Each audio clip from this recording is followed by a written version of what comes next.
Ang Pilipinas, isang bansang kilala sa madalas na trade deficits, bagyo at iba't ibang hamon sa politika. Pero paano ito nagawang magkaroon ng napakalaking foreign reserves sa taong 2025? Sa taong ito, ang ating Gross International Reserves or GIR ay umabot sa 110 billion US dollars na kayang tustusan ng 9.5 buwan ng imports. Malayong mas mataas kumpara sa international benchmark na 3 buwan lang. Ang mga reserbang ito ay nagsisilbing pananggalang laban sa mga panlabas na pagkabigla at nagpapalakas ng tiwala ng mga mamumuhunan sa ekonomiya ng bansa. Ang mataas na antas ng foreign reserves ay bunga ng iba't ibang salik. Ano-ano nga bang mga factors na ito? Tara't ating talakayin. Pero bago tayo magpatuloy ay huwag kakalimutang mag-like at subscribe sa ating channel para laging updated ka sa ganitong klaseng video.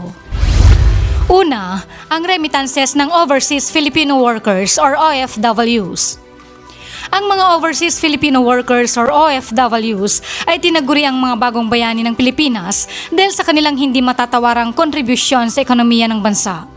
Noong 2024, umabot sa 38.34 billion US dollars ang personal remittances mula sa mga OFWs na patuloy na nagpapalakas sa foreign reserves ng Pilipinas. Ang malaking halaga ng dolyar na pumapasok sa bansa ay hindi lamang nakakatulong sa katatagan ng piso laban sa iba pang foreign currencies, kundi nagbibigay rin ng proteksyon laban sa mga panlabas na hamon sa ekonomiya. Maliban sa paglago ng foreign reserves, ang mga remittances ay may direktang epekto sa domestic consumption na siyang bumubuo ng malaking bahagi ng ekonomiya ng Pilipinas. Dahil dito'y lumalakas ang demand para sa iba't ibang produkto at serbisyo na nakakatulong sa paglago ng mga industriya tulad ng retail, real estate at transportasyon. Ang mas mataas na gastusin ng mga pamilyang OFW ay nagre-resulta rin sa pagtaas ng kita ng mga negosyo na siya namang humahantong sa paglikha ng mas maraming trabaho para sa mga Pilipino. Bukod dito ay hindi lamang personal na gastusin ang tinutustusan ng remittances, kundi nagiging puhunan din ito sa mga maliliit na negosyo tulad ng sari-sari stores, food stalls at transport services.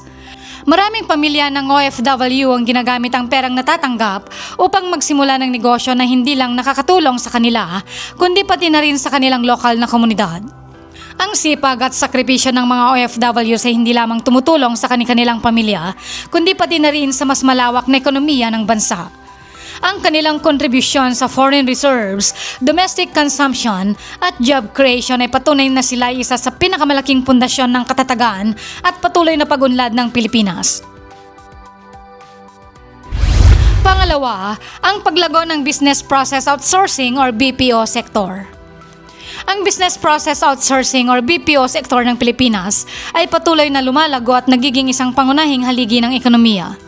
Sa nagdaang mga taon, ang bansa ay kinilala bilang isa sa mga nangungunang BPO hubs sa buong mundo na nagbibigay ng mataas na kalidad sa serbisyo sa iba't ibang industriya tulad ng customer service, IT support, healthcare information management at financial services. Noong 2024, ang sektor na ito ay nakapag-generate ng humigit kumulang 38 billion US dollars na kita na katumbas ng 8.5 ng gross domestic product or GDP ng bansa. Ang patuloy na pag-usbong ng BPO industry ay may malaking epekto sa ekonomiya ng Pilipinas, particular na sa pagpasok ng foreign currency na tumutulong sa pagpapalakas ng foreign reserves ng bansa. Dahil marami ang multinational companies ang naglagay ng kanilang operations sa Pilipinas, patuloy ang pagpasok ng dolyar at iba pang foreign currencies na nakakatulong sa pagpapanatili ng katatagan ng piso. Bukod dito, ang pagunlad ng industriya ay nagre-resulta rin sa mas maraming oportunidad sa trabaho para sa mga Pilipino na nagbibigay ng mas mataas na kita at mas magandang kalidad ng buhay sa maraming pamilya. Ang competitive advantage ng Pilipinas sa BPO sektor ay nakasalalay sa mataas na antas ng kasanayan ng mga manggagawa, ang kanilang kahusayan sa wikang Ingles at ang likas nilang kakayahang makipag-ugnayan sa mga dayuhang kliyente.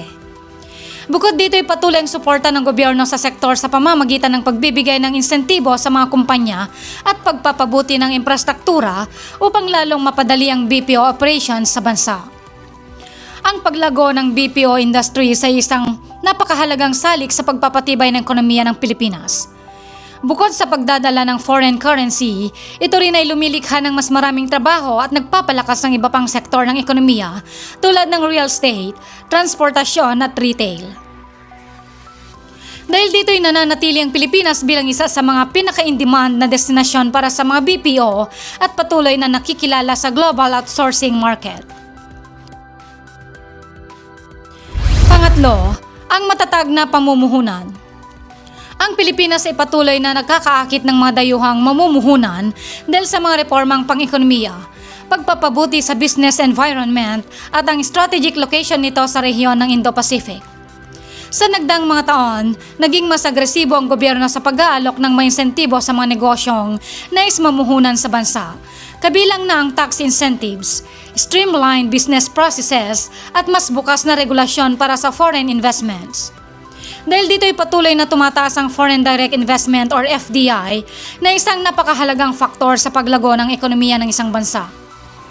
Noong 2024, ang Switzerland ang nangungunang foreign investor sa bansa na may kabuang pamumuhunan na 289.1 bilyon piso. Ang pagpasok ng ganitong kalaking halaga ng kapital ay nagpapakita ng lumalakas na tiwala ng mga dayuhang mamumuhunan sa ekonomiya ng Pilipinas. Sa ikatlong quarter pa lamang ng taon, umabot na sa 146.75 bilyon piso ang kabuang naaprobahang foreign investments na 434.4%, mas mataas kumpara sa parehong panahon noong nakarang taon. Ipinapakita nito ng Pilipinas ay patuloy na lumalakas bilang isang prime investment destination sa Asia. Dahil sa patuloy na reforma at pagpapabuti sa ekonomiya, inaasahang magpapatuloy ang pagtaas ng foreign investments sa bansa sa mga susunod na mga taon. Ang kombinasyon ng mga insentibo sa negosyo, murang labor costs, mataas na bilang ng mga English-speaking professionals at ang lumalakas na infrastruktura ay ilan lamang sa mga dahilan kung bakit patuloy na pinipili ng mga dayuhang kumpanya ang Pilipinas bilang isa sa kanilang pangunahing investment hubs. Sa ganitong pag-unlad, hindi lang tumataas ang foreign reserves ng bansa, kundi mas lalong lumalakas ang pangkahalatang ekonomiya ng Pilipinas. Sa kabuuan, ang matatag na foreign reserves ng Pilipinas ay bunga ng pagsisikap ng ating mga OFWs, ang patuloy na paglago ng BPO sectors, masiglang pamumuhunan at mahusay na pamamahala ng Bangko Sentral. Ang lahat ng ito ay patunay na ang ekonomiya ng Pilipinas ay hindi lang matibay, kundi may malaking potensyal pang lumago sa hinaharap. Habang patuloy nating tinatamasa ang mga benepisyo ng lumalakas na ekonomiya, mahalagang manatiling mulat sa mga pagbabagong maaaring makapekto rito. Ano ang tingin nyo sa kasalukuyang kalagayan ng ating ekonomiya, kaibigan? I-share lang ang inyong opinion sa comment section. Kung nagustuhan nyo ang video ito, ay huwag kalimutang i-like, i-share at mag-subscribe na din para sa mas marami pang content tungkol sa ekonomiya at negosyo. Muli, maraming salamat sa panonood at suporta, kaibigan.